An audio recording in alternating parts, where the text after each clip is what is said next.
Hi అండి, welcome back to Bhagyalakshmi kitchen. ఈరోజు మనకి ఇంకొక గేదె అయితే వస్తుంది, నైట్ వస్తుందండి. ఈ గేదెకి ఒకటి జరిగింది, మీకు చూపిస్తాను. అది కూడా ఏం జరిగింది అనేది చూసేయండి. అలాగే మాకు కొంచెం ప్రహరీ గోడలు అవి కడుతున్నారు, అందుకోసమనే ఇసుక అవన్నీ అడ్డం ఉన్నాయండి. ఈ అడ్డం తీసేస్తున్నారు, చూసారు కదా. ఇసుక కుప్పలు అన్నీ అడ్డం వస్తున్నాయి, అందుకోసమనే పక్కకి తీస్తున్నారు.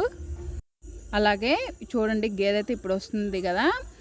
నైట్ తోలుకొచ్చుకోవడం ఎంత మిస్టేకో చెప్తాను వినండి.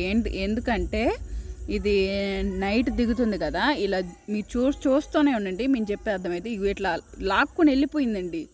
అసలు మాకు ఇటు పక్క అంతా పొలాలు ఉన్నాయి, మా ఇంటి షెడ్ పక్కన. పొలాల్లోకి వెళ్ళిపోయి అసలు మాకు కనిపించలేదు. మాకు భయం వేసింది, ఈ గేదె ఎటున్న పోయిందేమోనని ఎంత భయం వేసిందో. అలాగే చీకట్లో దోలకు రావడం వల్ల కూడా మాకు ఎంత భయం వేసి మాకు దొరకలేదు. చివరికి అటైతికి ఇటైతే కనిపించట్లేదండి. మాకు చాలా భయం వేసింది, గేదె వెళ్ళిపోయిందేమో. కొత్త గేదె కదా, ఎటన్నా వెళ్ళిపోతే అసలు కూడా కనిపించదు. నైట్ అయ్యింది, అసలు ఒక గేదె ఎటు వెళ్ళిందో కూడా కనిపించట్లేదు.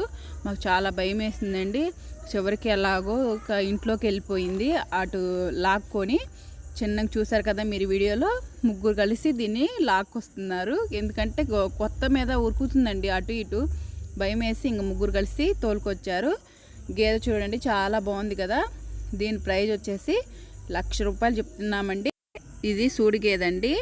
కొంచెం భయం వేయటం వల్ల గేదె వెళ్ళిపోయిందని కొంచెం వీడియో క్లారిటీకి తీయలేకపోయాను, ఏమనుకోకండి. నచ్చితే లైక్ చేయండి, కామెంట్ చేయండి, సబ్స్క్రైబ్ చేయండి.